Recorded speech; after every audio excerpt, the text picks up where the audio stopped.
संविधान में कहीं वो नहीं लिखा हुआ है कि किसी परिप्रेक्ष्य में किसी राजनीतिक विश्लेषण करने के क्रम में हम उस जाति का नाम नहीं ले सकते हैं। ऐसा बात नहीं है कि राहुल गांधी जब भारत यात्रा किए उसके बाद से जनमानस में उनके प्रति आकर्षण बढ़ा और लोग उनके प्रति गंभीर हुए।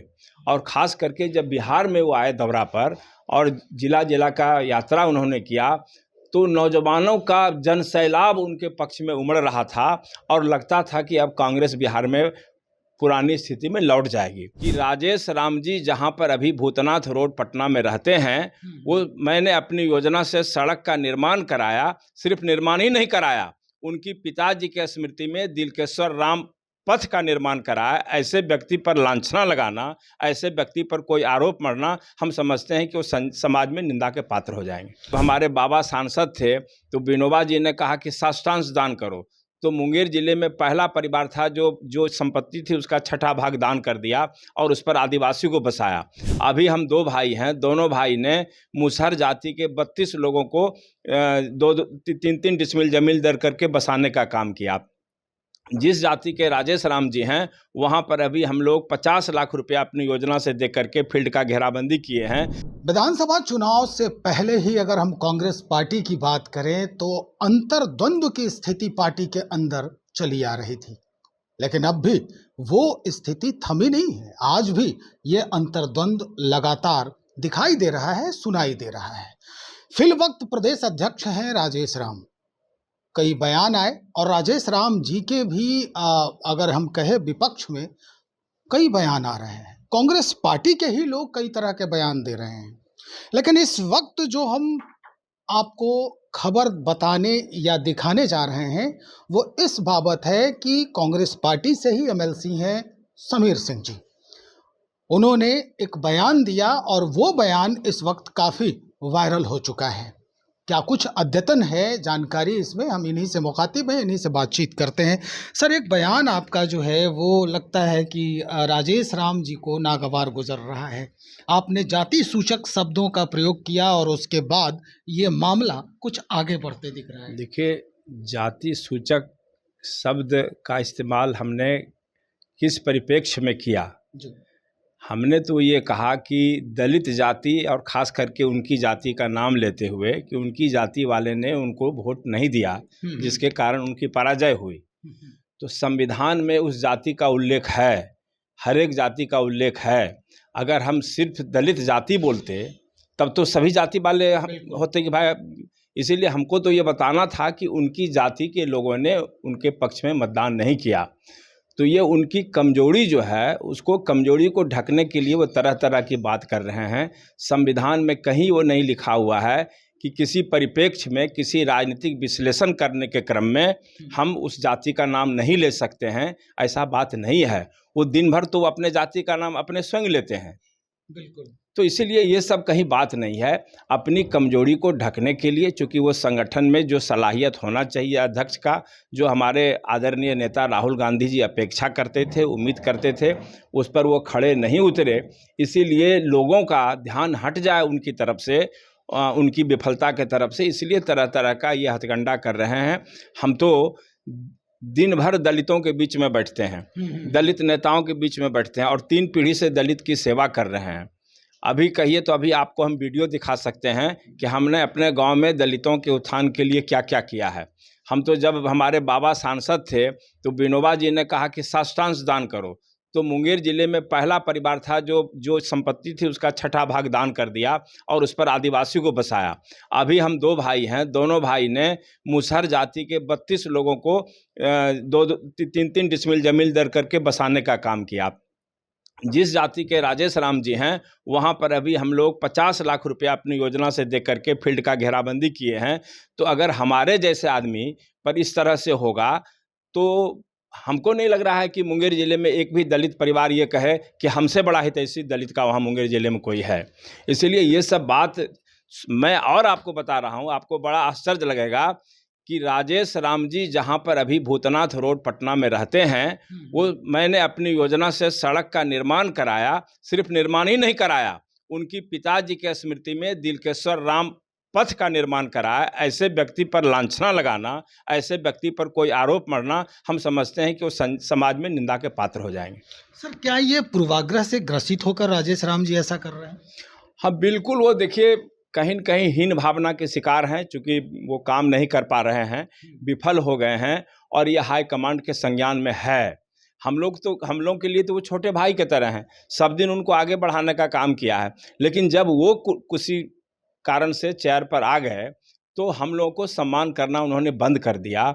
हम तो समझते हैं कि कोई सवर्ण जाति के लोग जितना अहंकारी नहीं होंगे, उससे ज़्यादा वो अभी अहंकारी हैं। किसी बड़े का इज्जत नहीं करना, किसी को टेलीफोन नहीं करना, तो ऐसा कहीं संगठन करता होता है? संगठन जिसको ईगो नहीं होगा, घमंड नहीं होगा, वही बिहार में संगठन कर सकता है। अभी हम लोग क्राइसिस में हैं, अभी हम लोगों का जो है स्थिति बहुत कमज़ोर है।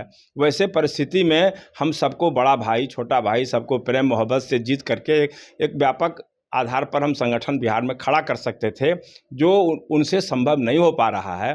तो जब संभव नहीं हो रहा था, तो नैतिकता के आधार पर उनको छोड़ देना चाहिए था। राहुल जी से माफ़ी मांग लेना चाहिए था कि आपने उम्मीद से हमको सौंपा था, हम करने में विफल रहे हैं। लेकिन हमारे जैसे आपको मालूम होना चाहिए कि जगजीवन बाबू जब 1952 में पहली दफ़ा डिप्टी मिनिस्टर बने थे, तो मेरे दादा को नेहरू जी ने बुलाया और पंडित विभूति मिश्र जो मोतिहारी के सांसद थे, दोनों को कहा कि आप दोनों में एक को मंत्री बनाएंगे। हमारे बाबा ने कहा कि नहीं, हम दोनों में कोई मंत्री नहीं बनेंगे। उस समय ये जिसको आप जाति सूचक कहते हैं, उसको बोलने में उस समय कोई बात नहीं थी। तो उन्होंने कहा कि ये फलाने जाति का नौजवान है, बीएससी गोल्ड मेडलिस्ट है, हम दोनों चाहते हैं कि वो मंत्री बने। अब ऐसे परिवार पर भी तोहमत लगेगा, ये तो संभव नहीं है। उनके खुद पिताजी जो हैं हमको मतलब परिवार की तरह ट्रीट करते थे, बहुत स्नेह देते थे। तो उनको कहाँ से एक अध्यक्षता नहीं मिल गई कि अहंकार बढ़ गया। जिस मोहल्ले में रहते हैं वहाँ के लोगों का भी सम्मान नहीं करते हैं, इज्जत नहीं करते हैं। जो वहाँ कांग्रेसी परिवार हैं उनके घर पर नहीं जाते हैं। ऐसे संगठन नहीं खड़ा होगा। उनको भगवान सद्बुद्धि दे कि ये छोटी छोटी बात को नहीं नज़र अंदर अलग हो जाए, और संगठन में जो उनको ड्यूटी मिली है, अभी भी समय रहते अगर वो सुधार अपने में कर लें तो संगठन खड़ा कर सकते हैं, लेकिन लोगों के समर्थन से कर सकते हैं। अकेले दम पर कुछ संभव नहीं है। बिल्कुल सर, आपको नहीं लगता है कि कांग्रेस बिहार जो है आला कमान के तौर पर, अगर राहुल गांधी की बात आप कर रहे हैं या खड़गे साहब की बात कर रहे हैं, तो बिहार कांग्रेस को एक प्रयोगशाला के रूप में ये लोग हमेशा यूज कर रहे हैं? देखिए, अब वो तो इसका जवाब प्रभारी देंगे कि किस स्थिति में और कौन सा प्रयोग करने के लिए राजेश राम जी को नेतृत्व सौंपा गया।